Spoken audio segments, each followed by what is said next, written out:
Hello po.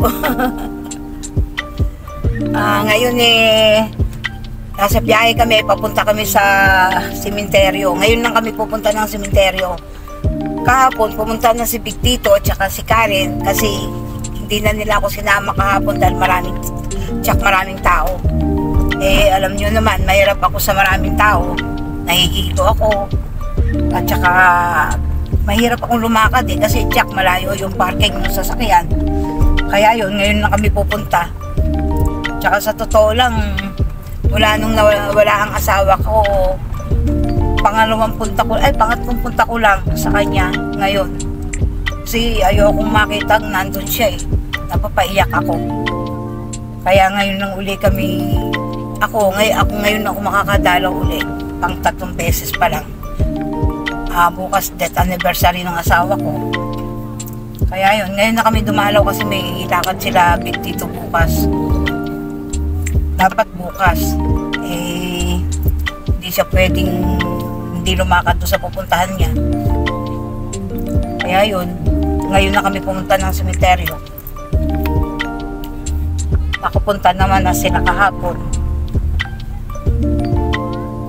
Ayun po, ngayon lang uli ako nakalabas mula nung manggaling kami ng Laguna.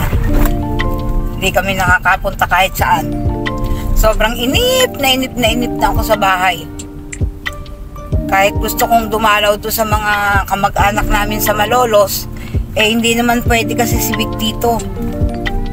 Pang gabi ang trabaho nila hanggang 11 ng tanghali. Kaya siyempre puyat. Kaya hindi rin kami makapaglayas kahit tapos na yung trabaho nila.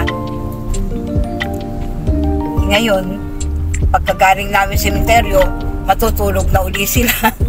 Kasi mamaya trabaho na naman. Walang day off yung trabaho nila.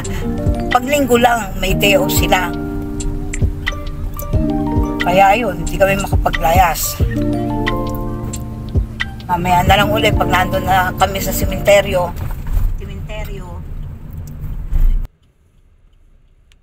Siguro marami pang tao ngayon. Kasi yung iba, ados talaga pumupunta Ayan, no? Tingnan mga galing siguro yan. O biyahe yan, din mo.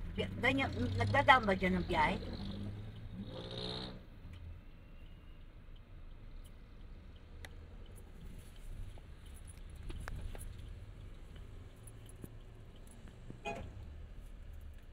Sana sa malapit na tayo makapark, ano?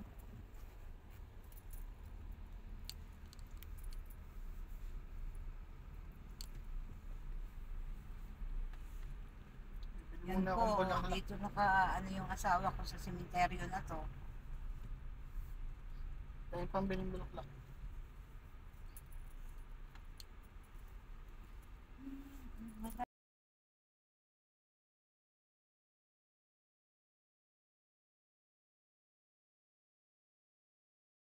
Mabuti nga ngayon po, umaraw-araw na. Medyo natuyo kahapon daw, maputik.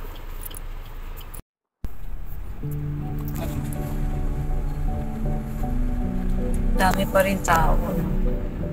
Hindi naman kasi talaga dapat ang ano. Lalo kahapon. Kung kami nagparada, line naman nakakalang. Yan po, marami pang dadaos ng Todos Los Santos ngayon.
medyo mainit.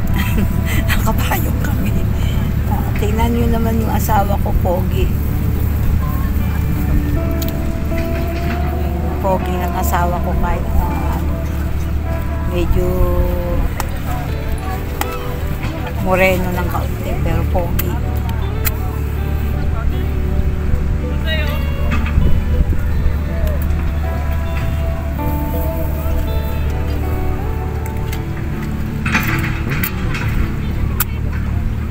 Buti dito hindi bawal yung phosphorus. Ano pala ba? Phosphorus pala ang bawal.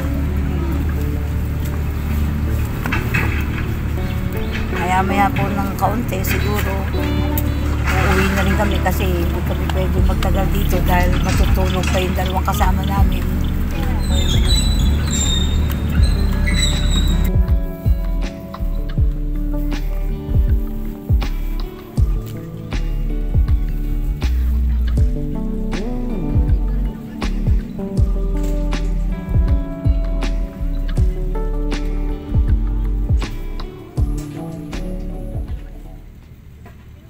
Buti, kanina nung papunta pa lang kami dito sa sasakyan, napapaiyak na ako eh. Buti dito hindi ako napaiyak. Natanggap ko na.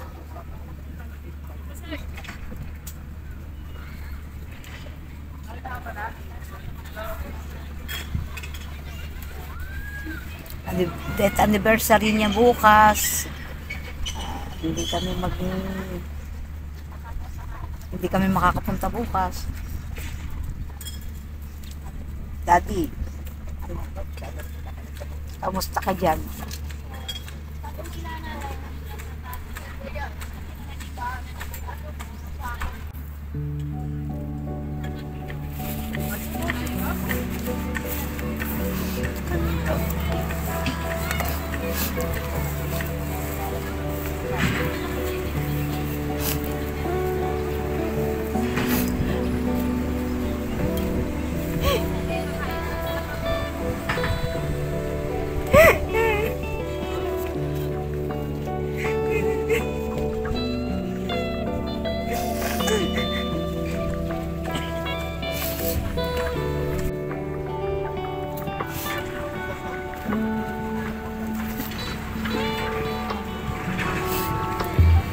Daddy mo nandito, sana masaya pa tayo.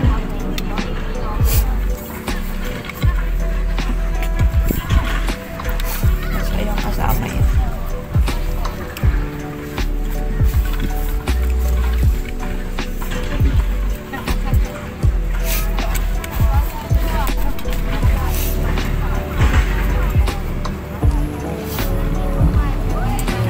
Hindi ko na lang laging dadalaw sa'yo, Daddy.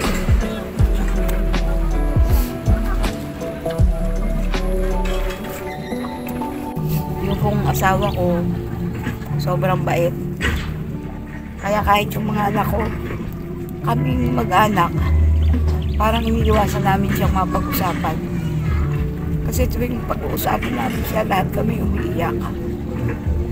Kahit si Big Papa, yung anak kong babae sa Japan, lalo na si Big Tito kasi siya nag-alaga nung may sakit.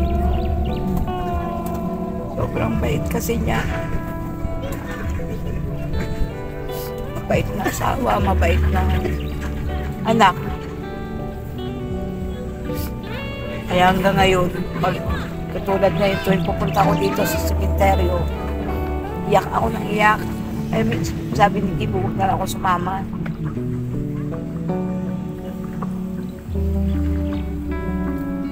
Hirap makalimutan.